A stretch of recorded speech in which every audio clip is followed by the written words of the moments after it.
কে এত রাতে? ও তুমি, এসো, ভেতরে এসো। বাইরেটা বড্ড অন্ধকার, তাই না? আমার এই ঘরে জানলা কম। অন্ধকারটা আমার পুরনো বন্ধু, সে আমার কাছে কত গল্প বলে যায়। আজকেও একটা গল্প বলবে বলে অপেক্ষা করে আছে। শুনবে? শুনুন, সেই সময়ের গল্প যখন অন্ধকার কথা বলতো। তো এটা অনেকদিন আগের কথা। তখন আমাদের গ্রামে বিদ্যুৎ আসেনি। দিনের আলো নিভে গেলেই যেন গোটা দুনিয়াটা একটা কালো চাদরের তলায় ঘুমিয়ে পড়ত। সেই অন্ধকারের একটা নিজস্ব ভাষা ছিল, ঝিঁঝির ডাক, পাতার সরসর শব্দ, দূর থেকে ভেসে আসা শেয়ালের হাঁক, এইসব মিলিয়ে একটা অদ্ভুত সুর তৈরি হতো। আমাদের পাড়ায় ছিল হারুদা, এক সাদাসিধে কিন্তু সবার প্রিয় মানুষ। আমাদের পাড়ার হারুদা ছিল খুব সাদাসিধে মানুষ। নিজের বলতে সংসারে কেউ ছিল না, শুধু পাশের গ্রামে এক দিদি আর তার পরিবার। তবে গোটা পাড়াটাই ছিল তার আপনার। সবার বিপদে আপদে সবার আগে ছুটে আসত। হারুদার গলার জোর ছিল খুব। সে যখন হাসত মনে হতো গোটা পাড়াটা তার সাথে হাসছে। কিন্তু একদিন তার জীবনে নেমে এলো এক গভীর সংকট। একবার কি হলো, হারুদার দিদির খুব অসুখ, এমন অসুখ যে বাঁচে কি মরে ঠিক নেই। খবর পেয়ে হারুদা ছুটে গেল। দিন রাত এক করে দিদির সেবা করতে লাগল। আমরা সবাই তার জন্য চিন্তা করতাম। অমাবস্যার এক রাতে সে ফিরে এলো, সাথে নিয়ে এক ভয়ঙ্কর খবর। কয়েকদিন পর এক অমাবস্যার রাতে হারুদা ফিরে এলো। মুখটা শুকিয়ে এতটুকু হয়ে গেছে, চোখের নিচে কালি। এসে বলল, দিদির অবস্থা ভালো না, ডাক্তার জবাব দিয়ে দিয়েছে। ঠাকুরকে ডাকা ছাড়া আর কোনো উপায় নেই। আর সেই রাতেই জেগে উঠেছিল এক প্রাচীন ভয়, নিশির ডাক। সেই রাতটা ছিল ভয়ঙ্কর নিঝুম।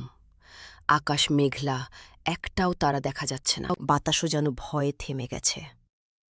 আমরা যে যার ঘরে তাড়াতাড়ি ঢুকে খিল দিয়ে দিয়েছি।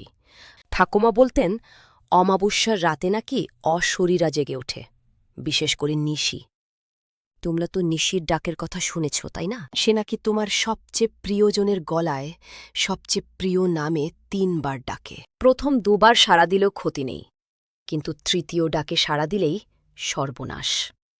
নিশি তোমাকে এমন জায়গায় নিয়ে যাবে যেখান থেকে কেউ কখনো ফেরে না। মাঝরাতে সেই ডাক শোনা গেল, ঠিক হারুদার দিদির গলায়। সেদিন মাঝরাতে হঠাৎ আমার ঘুম ভেঙে গেল। বাইরে থেকে কেউ ডাকছে, হারু, ও হারু!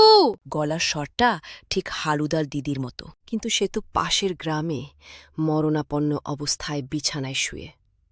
এখানে আসবে কি করে? আমি কান পেতে রইলাম। একটু পর আবার ডাক ভেসে এলো, এবার যেন আরো করুণ, আরো কাতর। হারু, দরজাটা খোল ভাই, আমি এসেছি। ভালোবাসার টানে হারুদা কি পারবে নিশির ডাক উপেক্ষা করতে? আমার বুকটা ধড়াস করে উঠল।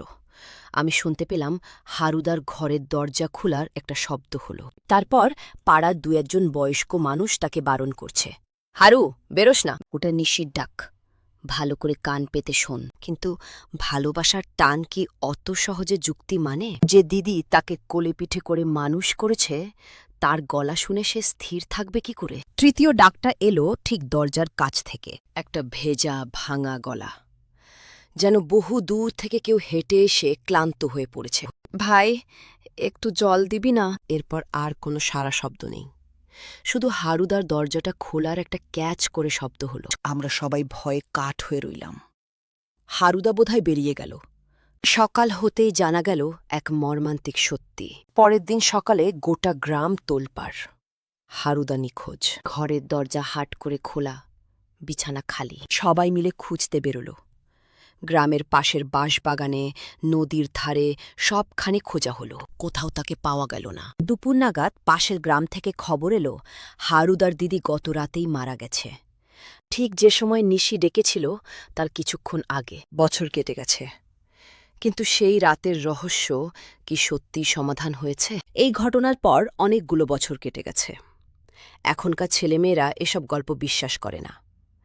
তারা বলে, গভীর রাতে একা থাকলে মানুষের হ্যালুসিনেশন হয়, মনের মধ্যে যে চিন্তাটা ঘুরপাক খায় সেটাই যেন সত্যি বলে মনে হয়। কেউ কেউ আবার বলে, রাতের বেলা শেয়াল বা পেঁচার ডাকও নাকি অনেক সময় মানুষের গলার মতো শোনায়। তো শোনায়, হতে পারে। বিজ্ঞান তো অনেক কিছুই বলে, কিন্তু বিজ্ঞান কি সব প্রশ্নের উত্তর দিতে পারে? কিন্তু আমার একটা প্রশ্ন আছে। শেয়াল বা পেঁচা না হয় মানুষের গলার স্বর নকল করতে পারে, কিন্তু তারা কি মানুষের মনের ভেতরের সবচেয়ে দুর্বল জায়গাটা খুঁজে বের করতে পারে? তারা কি জানে কোন নামে ডাকলে, কোন সুরে কথা বললে একজন মানুষ সব বিপদ ভুলে দরজা খুলে বেরিয়ে আসবে? জানি না, তবে আমি একটা জিনিস জানি। সেদিন রাতে হালুদাকে যে ডেকেছিল, সে নিশি হোক বা মনের ভুল, সে হারুদার ভালোবাসাটাকে ব্যবহার করেছিল। আর অন্ধকারের সবচেয়ে বড় অস্ত্র তো এটাই, সে তোমার আলো দিয়ে তোমারই বিনাশ ডেকে আনে। রাত বাড়ছে, এবার তুমি যাও। আর যদি এই গল্পগুলো তোমার ভালো লাগে, তাহলে এই অন্ধকারে কান পেতে রেখো। আমি আবার ফিরে আসব নতুন কোনো গল্প নিয়ে। শুধু শোনার জন্য থেকো।